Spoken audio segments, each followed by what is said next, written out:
Hi brothers and sisters, welcome to this new video.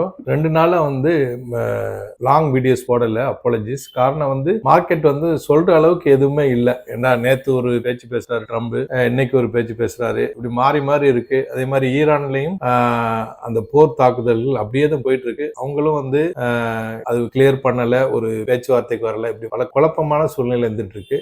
Market FIs கண்டினியூவா வித்துட்டே இருக்காங்க. அதனால market கீழே இறங்குற பக்கம் தான் இருக்கு. ஒரு முக்கியமான நியூஸ் எதுவும் இல்லை. அதனால போல இப்போ இந்த வீடியோ ஒரு கண்டிப்பா ஒரு முக்கியமான ஒரு வீடியோ தான் இருக்கேன்னு சொன்னா நம்ம ஃபைண்ட் அவுட் பண்ணிருக்குது முக்கியமான விஷயங்கள் இப்பதான் நம்ம பார்க்க போறோம். நம்பர் 1 கிரவுண்ட் ரிப்போர்ட் என்னன்னா, நான் ஒரு பெட்ரோல் போடும்போது பாத்தீங்கன்னா ஒரு வண்டியில வச்சு அவங்க பாட்டு கேனா டீசல் எல்லாம் ஃபில் பண்றாங்க. என்னங்க கேன்ல எல்லாம் கொடுப்பீங்களான்னு கேட்டது.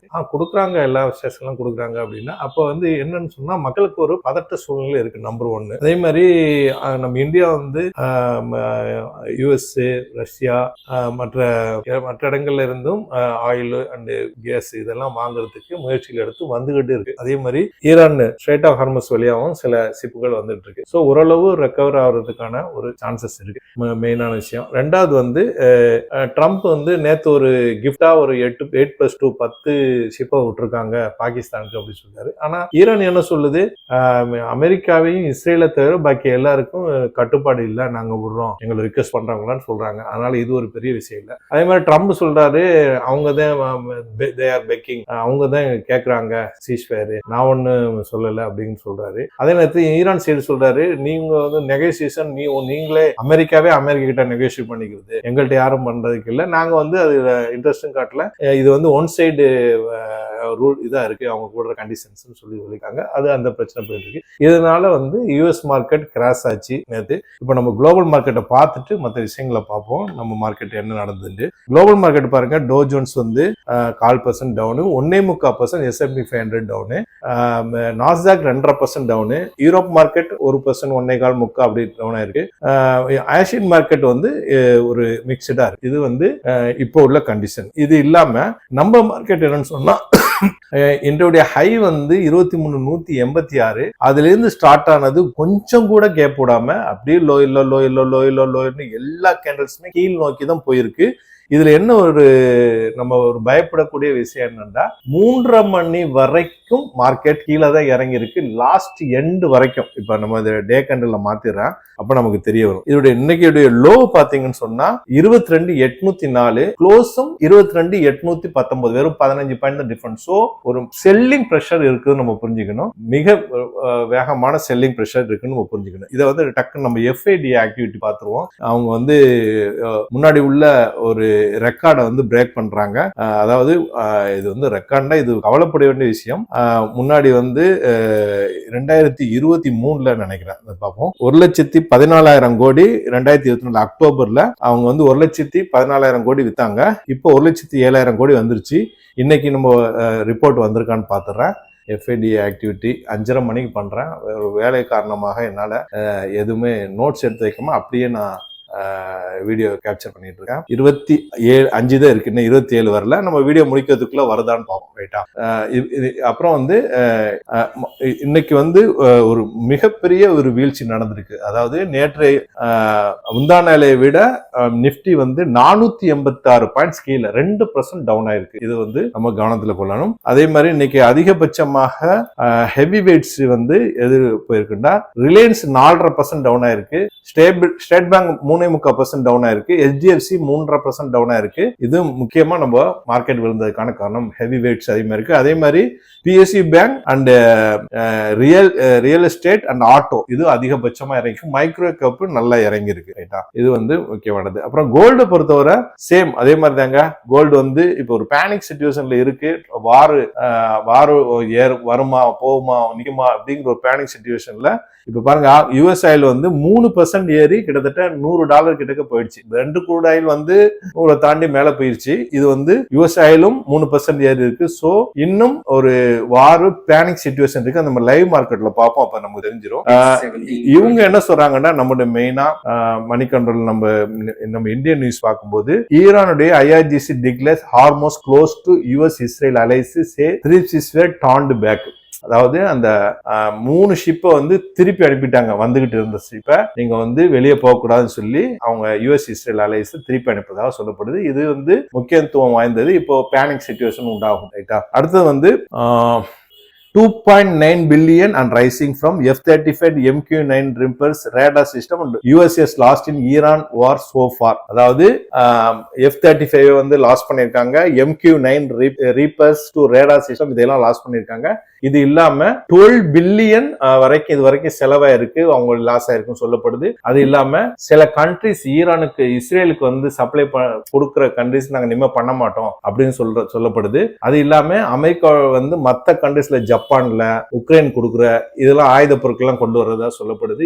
அப்போ அவங்க சைடு கொஞ்சம் வீக் சைடுன்னு காமிக்கப்படுது. ரைட்டா? இப்போதைக்கு அதே மாதிரி சில ட்ரூப்ஸ் மறுபடியும் அனுப்புறாங்க. ஏன்டா இங்க உள்ள ட்ரூப்ஸ் எல்லாம் டயர்டா இருப்பாங்கல்ல, அதனால ஒரு 1000 ட்ரூப்ஸ் அனுப்புறோம், 10,000 ட்ரூப்ஸ் அனுப்புறோம்னு சொல்லப்படுது. எந்த அளவுக்கு உண்மை போயின்னு தெரியல.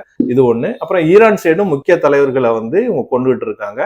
அதுவும் ஒரு ஈரான் சைடு வந்து வீக்கா இருக்கு. சார் இது இல்லாம இங்க லெபனான் நடிக்கிற சைட்ல வந்து அவங்க உள்ள நுழைஞ்சிருக்காங்களா, இவங்கெல்லாம் அவங்க பிரச்சனையில இருக்காங்க, உள்ள மாட்டிக்கிட்டு சூழ்நிலை ஆயிடும் ஹெஸ்புல்லா கூட சொல்லிட்டு அங்க இஸ்ரேலுடைய அந்த படைகள் வந்து ஷார்டேஜ் இருக்குன்னு அது ஒரு நியூஸ் வருது. ரைட்டா? இது எல்லாமே எதுக்குன்னா மார்க்கெட்டோட லிங்க் இருக்கு. காரணம் என்னன்னா அமெரிக்கா வந்து போர்ல பின் வாங்கினாலோ தோத்தாலோ மிகப்பெரிய மார்க்கெட் வீழ்ச்சி ஏற்படும். காரணம் என்னன்னா அவங்களுடைய பொருளாதாரம் போகும். இது எல்லாமே வேர்ல்டு மார்க்கெட்டு எல்லாத்தையுமே சுத்தி வர்றதுதான். சரியா? இதை நம்ம புரிஞ்சுக்கணும். இது இல்லாம இதை பொறுத்தவரை நம்ம கோல்டு பார்த்தோம். அடுத்தது ஆப்ஷன் செயின் பார்த்துருவோம். கொஞ்சம் வேலை இருந்ததுனால நம்ம டேட்டா எடுத்து வைக்காம இது பண்ணிருந்தேன். ஆப்ஷன் செயினை பொறுத்தவரை 20 to 25 இது வந்து பாசிட்டிவ் தான் காமிக்குது. 22.66 divide by 25.43 sorry 0.89 negative sentiment தான் காமிக்குது மார்க்கெட். ரைட்டா? PCR ratio. ஆனா ஒன்றும் இது கிடையாது, பேனிக் சிச்சுவேஷன் இல்லை, ஆனா நெகட்டிவ் சொல்லி டாட்டா காமிக்குது ஆப்ஷன் செயினை பொறுத்தவரை. ரைட்டா? சரி, லைவ்ல பார்த்துட்டு டெக்னிக்கலா ஃபைனலா நம்ம பார்ப்போம். லைவ் பொறுத்தவரை இப்போதைக்கு வாருடைய லைவ் பார்ப்போம். என்ன இருக்கு வாருடைய லைவ் வந்து உலகம் ஃபுல்லாவே கிரைசிஸ் இருக்குன்னு சொல்லப்படுது. Trump delays attacks on Iranian energy sector by 10 days. 10 days வந்து ஒரு நான் வந்து எனர்ஜி செக்டர் அடிக்கல அப்படின்னு சொல்லி ஏற்கனவே ஈரான் சொல்லிச்சு, நீங்க எனர்ஜி செக்டர் அடிச்சா சுத்தி உள்ள உங்களுடைய அலைஸுடைய இதுகளை நான் அடிப்பேன் அப்படின்னு சொன்னப்பல என்னன்னு பார்ப்போம். சரி, இப்போதைக்கு more than 1900 dead in Iran since start அப்படி சொல்லப்படுது. இதுல வந்து லெபனான்ல 1316, ஈரான்ல 1937, ஈராக்ல 96, இஸ்ரேல்ல 19, அமெரிக்க மிலிட்டரி வந்து 13, சவுதி 2, இப்படி பரவலா மக்கள் இறந்திருக்காங்க போர்ல. ரைட்டா? அப்புறம் Qatar PM meets US VP Vance with defence energy and agenda. இப்போ வந்து இதுல குறைஞ்சு போயிருக்கும்ல, இப்போ வந்து ஆயுதங்கள் தான் கொடுக்கணும்ல. ஏண்டா இப்போ கத்தர் நோக்கி நிறைய ட்ரான்ஸும் மிசில்ஸ் அனுப்பியிருக்காங்க ஈரான். அப்போ அவங்களுக்கு வந்து ஷார்டேஜ் ஆகும்ல, இப்போ அவங்களுக்கு அப்ளை பண்ணணும்ல, அதை பத்தி கூட பேச்சுவார்த்தை நடந்துக்கலாம். வீப்ரன்ஸ் போயிருக்காரு, எவ்வளவு பொருள்கள்லாம் வெடிமருந்துகள்லாம் இருக்குது, எவ்வளவு அட்டாக் பண்ற பதிலாம் இருக்குன்னு சொல்லிட்டு. அப்புறம் Pakistan foreign speak to Chinese counterpart mediation efforts. Pakistan மீடியேஷன்ல இருக்குன்னு சொல்றாங்களா, பாகிஸ்தான், துருக்கி, சிரியா இவங்கெல்லாம் மீடியேஷன்ல இருக்கதா சொல்லப்படுது.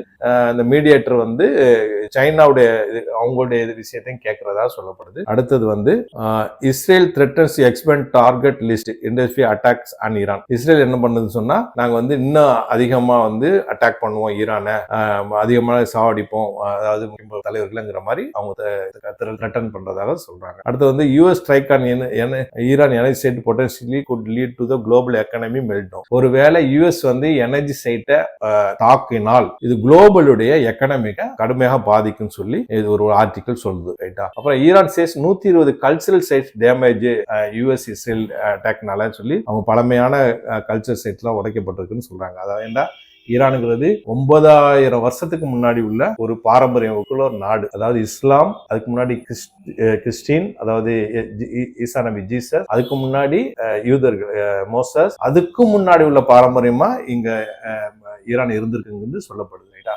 அதாவது அதை விட நம்ம தமிழ் வந்து கல் தோன்றா மண் தோன்றா காலத்திலே தோன்ற சொல்லப்படுது. தமிழ் தான் மூத்த மொழின்னு நம்ம தெரிஞ்சு வச்சிருக்கோம். அதுக்கப்புறம் உள்ள காலகட்டத்துடைய பழமை வாய்ந்த ஒரு நகரம்னு நம்ம புரிஞ்சுக்கலாம். அப்புறம் 2 killed in இஸ்ரேல் அட்டாக் லெபனான்ல 2 பேர் இறந்ததா சொல்லப்படுது. அடுத்து செகண்ட் வேவ் ஈரானிய மிசைல் டார்கெட் இஸ்ரேல்ல அதுல எதுவும் இன்ஜுரி ஆகல, எல்லாம் கீழே போய் இருந்திருக்காங்கன்னு சொல்லப்படுது. அப்புறம் இப்படி அங்க ஒரு வார் டென்ஷன் இருக்குங்கிறத நம்ம புரிஞ்சுக்கணும். ரைட்டா, அடுத்து நம்ம டெக்னிக்கலா ஃபைனலா பாத்துருவோம். எஸ், இதை நான் பெருசு பண்ணிடுறேன். இது வீக்லியில மாத்தினாதான் நமக்கு தெரியும். ஏற்கனவே நம்ம வரைஞ்ச இடம் தான் இது. 22,600 இப்போ 22,471 வரை வந்துருச்சு. 22,471 என்னைக்கு வந்துச்சுன்னா மார்ச் மாசம், இந்த மாசம் 23ஆம் தேதி வந்துருச்சு. அதை நோக்கி போயிட்டு இருக்கு. இதை உடைச்சால் கண்டிப்பா இதே வார் சிச்சுவேஷன் போய்கிட்டு இருந்தால் அடுத்தது 21,800 நோக்கி மூவ் ஆக ஆரம்பிச்சிடும் மார்க்கெட். ஏன்னா இந்த ரெசிஸ்டன்ஸ் உடைக்கப்பட்டால், இந்த இடம் பார்த்தாலே தெரியும் உங்களுக்கு, பிப்ரவரி மாசத்திலிருந்து மே மாசம் வரைக்கும் இந்த இடத்துல அதிக நாள் ரெசிஸ்டன்ஸ் ஒரு ரேஞ்ச் மார்க்கெட் போட்டுச்சு. அதுக்கப்புறம் உடைச்சிட்டு மேல போச்சு. அந்த ரேஞ்சுக்குள்ள மார்க்கெட் வந்துடும். அதை உடைச்சால் 21ங்கிற ஒரு கால இடத்துக்கு வந்துடும். சரியா, இது வெரி ஏர்லி. இந்த உடைக்கிறதுக்கு மெயினா 4 ரீசன்ஸ் நம்ம வச்சுக்கலாம். ஒன்னு எஃப்ஐஸ் வித்துட்டு இருக்குது, அது போயிட்டே தான் இருக்கு, அது எந்த ஒரு இதுவும் இல்ல. ரெண்டாவது ஈரான் யுஎஸ் இஸ்ரேல் வார்ல யுஎஸ் இஸ்ரேலுடைய அந்த வெடி பற்றாக்குறை, அவங்க ட்ரம்ப் மாறி மாறி பேசுறது. அவர் திடீர்னு நான் சீஸ் ஃபயர்ங்கிறாரு, அப்புறம் இவங்க சீஸ் ஃபயர் நாங்க சொல்லவே இல்லை, ஒத்துக்கவே இல்லை. இது மாறி மாறி இருக்கிறது பொருளாதாரத்துக்கு சரி கிடையாது. ஸ்ட்ரெய்ட் ஆஃப் ஹார்மஸ் மூடியே வச்சிருக்காங்க. எல்லா இடத்துலயும் எனர்ஜி பிரச்சனை வருது. இது ரெண்டாவது, கீழே மார்க்கெட்டை கீழே தள்ளிட்டு வருது. மூணாவது பிரச்சனை நம்ம இந்தியால இப்பவே தெரியுது. ஒரு கிரவுண்ட் பார்த்தீங்கன்னு சொன்னா ஒரு மாசத்துக்கு அப்புறம் தான் சிலிண்டர்ஸ் வர சூழ்நிலை. அப்புறம் பெட்ரோல் எல்லாம் நம்ம சென்னை பொறுத்தவரை ஒன்றும் அவ்வளவு பிரச்சனை இல்லை. மற்ற கண்ட்ரி எல்லாம் கியூல நின்று வாங்குறாங்க, கொள்றாங்க.